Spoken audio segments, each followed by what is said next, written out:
Thanks for joining us for the Fox 61 News at 6. I'm Brent Harden. And I'm Sarah Sanchez. Police say Frederick Sternberg Jr. died in the middle of the road.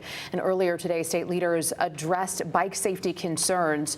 Fox 61's Jamel Johnson explains how they plan to reduce those types of accidents. Summer is one of the most prime times for enjoying the outdoors with a nice bike ride, especially for kids and teens on summer break.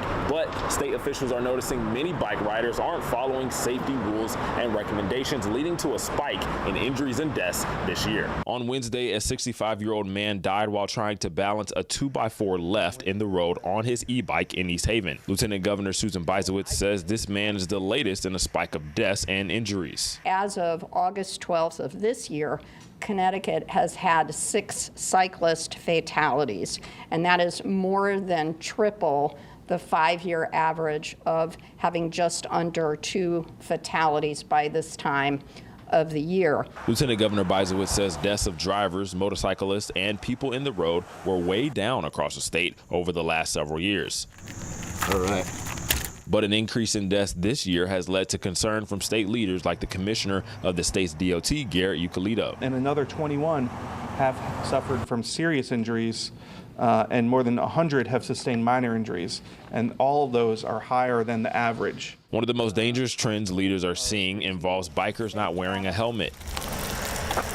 It's the most crucial part about bike riding, and that's why the state is cracking down on it later this year. Beginning on October 1st, there is a helmet requirement, and that helmet requirement is going to go up to cover young people all the way through the age of 17. Frequent bike rider Keith Murphy says he's grateful for this new law. I know it's very easy to access them, especially for younger kids, and they kind of ride around and they pop wheelies on them, and it's scary.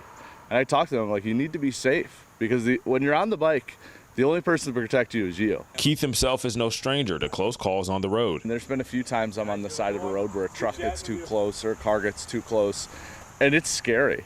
Because a lot of the times, like, I don't have mirrors on my bike, so I don't know what's coming from behind me. So I'm kind of just being hopeful that, like, people are giving me that space so I don't feel like they're gonna run me off the road. And while you can't control cars on the road, Gail Say says it's important to make sure bike riders are doing everything in their power to make sure they're staying safe. Ride early in the morning to avoid a lot of cars. I'm obviously dressed to see. I have lots of lights on my bike. And car is a car. You can't stop a car, but people really need to be more aware of people. And there are additional e-bike laws going into effect October 1st, including some e-bikes being classified as motor vehicles, meaning they'll need a registration, insurance, and a license to operate them. If you want to know which e-bikes classify as motor vehicles, we'll have that information on our website, fox61.com. In Hartford, Jamel Johnson, Fox 61. All right, Jamel, thank you. We have an update now on a story that's been breaking hearts across Southington. An abandoned pit bull left alone in his final days has now passed away. Animal Control is calling it an act of cruelty, and the community is calling for justice. Priscilla Meza has the story. Trooper Mo was a gentle older pit bull found abandoned here at Memorial Park. By the time that Southington Animal Control stepped in, his condition was critical. They say cancer had already spread through his abdomen and intestines. And sadly, veterinarians determined that the most humane thing to do was to put him to sleep. Now, we are going to show you pictures of Trooper Mo, but we want to warn you, these are difficult to look at.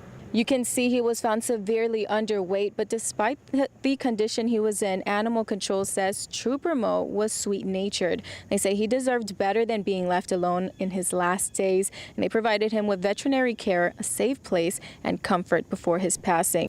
Neighbors like dog owner Frank Rector say they can't understand why anyone would leave an animal in that condition. My wife told me that he was sick, he had cancer, and some of the friends that my wife hikes with are involved in trying to raise the money to help with the care for the dog. So that's about all I know right now. The first thing that came to mind is, why would somebody do that? When told Trooper Mo had been put down, Rector said while it's difficult, it can be the kindest choice for a suffering animal. We've never let our animals suffer. It's a contract for life, and when it comes time and their quality of life is so low, we believe in helping them exit, comfortably. Desmond's Army animal law advocates have a pending $5,000 reward for information leading to the person responsible and their prosecution. This is particularly heartbreaking because he is elderly and because he has cancer and is so sick. It's just unfathomable how someone can dump an elderly dog that's sick to die in the heat.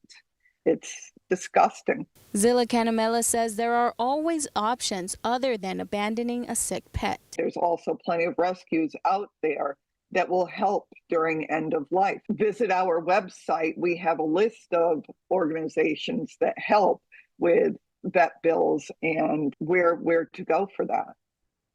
Animal Control is urging anyone with information about who abandoned him to come forward.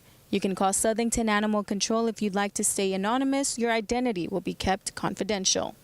Animal Control is asking the community to share Trooper Mo's story. They hope it will not only lead to answers, but also prevent cruelty like this from happening again. In Southington, Priscilla Meza, Fox 61. Well, the judge now says Alex Jones's site InfoWars will again be put up for sale, and the proceeds used to help pay the more than $1 billion he owes to Sandy Hook families.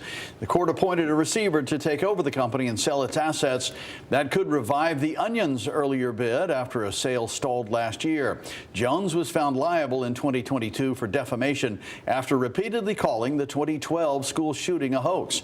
He hasn't paid any damages so far. Jones says he will keep broadcasting under a new name. 4 people were arrested after a road rage incident and fight in a Walmart parking lot in Naugatuck. Police say 2 drivers were arguing while merging on New Haven Road. Both drivers pulled into Walmart, and there the fight turned physical and more people jumped in. 1 person was treated at the hospital. Meanwhile, the people arrested from Waterbury and Watertown are charged with assault and breach of peace. All are due in court September 10th. New Haven police seized 6 illegal guns and a stash of narcotics during an early morning search on Ellsworth Avenue. Officers took Javon Franklin into custody after discovering crack cocaine, fentanyl, oxycodone, and ammunition in the home. One of the guns had been reported stolen. Franklin now faces multiple charges, including criminal possession of a firearm, possession with intent to sell narcotics, and risk of injury to a minor. He's being held on a $1 million bond. Before the new school year, districts and police departments are preparing for swatting calls. Swatting's when someone calls in a fake bomb threat or a school shooting hoax. Unfortunately, they're happening more and more often in Connecticut. Fox 61's Alicia Hercules spoke with a local police chief about how they handle these types of calls. The first few weeks of school should be a time for students and staff to get settled in and adjusted to the new school year. But over the past few years, schools across the state have been getting swatting calls, prompting large police responses and disrupting the school day. They're very problematic for us, and they're not only disrupting the school day by causing lockdowns, but they're causing a lot of fear and anxiety amongst the students and staff.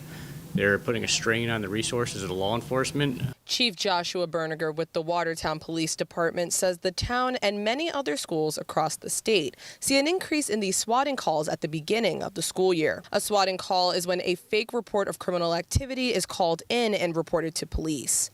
The caller usually gives police the address of a school and reports fake claims like a gunman or a bomb in the school. Some of these have been robocalls. In fact, most of them have been robocalls that have been determined to either be from out of state or even out of country. Usually when law enforcement tries to call the number back, it's a dead phone line.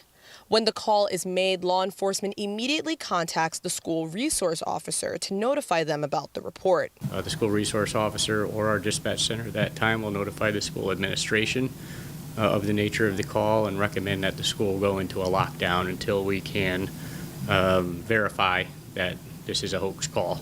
Responding officers do a sweep of the inside and outside of the school before eventually lifting the lockdown.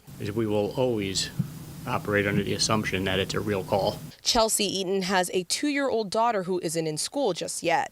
She says it's comforting to know that police still treat these calls as real until proven otherwise. If my daughter was in school and someone called in a threat, I would want them to take that seriously. So I can still appreciate that. While many swatting calls are robocalls, Chief Berniger says on occasion it is an actual person or sometimes even a student making these calls. Making a joke about a bomb in the school or about that Johnny has a gun in his backpack, and what may seem like a funny joke at the time generates a very real response. He says these prank calls or even making jokes about weapons in school are taken very seriously by law enforcement.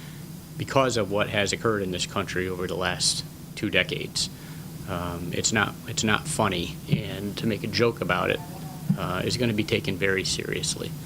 And whether or not charges come from the police, you can be certain that discipline will be coming from the school. Chief Berniger says it's important for parents to speak with their children about the serious consequences of these kinds of jokes or pranks and how it can negatively affect their future. In Watertown, Alicia Hercules, Fox 61.